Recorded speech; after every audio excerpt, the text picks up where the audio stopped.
Well, it's Friday. The weekend is here. Spring has sprung, the birds are in the air, and you know that you're going to be looking for something to watch this weekend. That's why you're here at badmovieguy.com. And I have a suggestion, but not till after you finish mowing the lawn and getting those chores done, young man. All right, this week I have an interesting movie for you, and I say interesting in a way that means I'm not really sure if it's interesting in the way that it'll entertain you, or if it's interesting in a way that you can't take your eyes off a car wreck.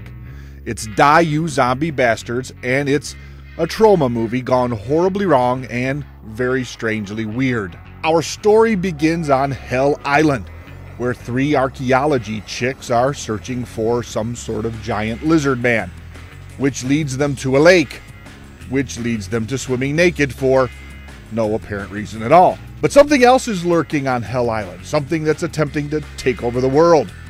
This is Baron Nefarious, an evil genius who's planning to enslave all of us as zombies. Flash to Pennsylvania, where a local serial killer, Red Tool, has taken his latest victim home to his wife, the equally twisted Violet. Now the two lovebirds/killers are truly in love, and a couple of the weirdest characters ever committed to film. When they're discovered by Nefarious while having a picnic, Nefarious falls in love with the twisted Violet and wants her for his own. So what does he do? Of course, he sends zombies to kidnap her. Now Red must don a costume as a superhero and become Red Man to rescue Violet and defeat the evil Nefarious. Die You Zombie Bastards is comedy horror of the most lowbrow kind. Now don't get me wrong, I'm among the first to laugh at a good fart or a good dick joke. But when that's all you get, even I get a little bit tired of it. Die You Zombie Bastards is a manic mess of a movie. It moves from bizarre sci-fi movie over to horror, then to superhero parody, and back to a schizophrenic mishmash of all of them so fast that it'll have your gears stripped. Die You Zombie Bastards really isn't a movie made for mass consumption.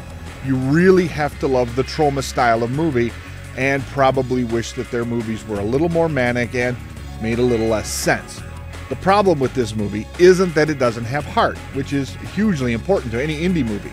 The problem may be that it has too much heart. Clearly, writer-director Caleb Emerson loves sci-fi, horror, superheroes, and comedy, and just couldn't decide which way to go. So it looks like he took all of those scripts and shuffled them together in a random sort of order. I really wanted to love Die You Zombie Bastards, just for the name alone. But it's just too long, the joke wears off way too soon, and it's just not worth your time or rental money. I'm giving Die You Zombie Bastards 1 out of 4 cigars.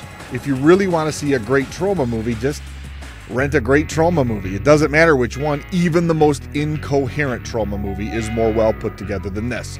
So, until next time, when I'll be trying to scrape this movie out of my head, remember you can always find me over at roguecinema.com checking out the indie movie scene.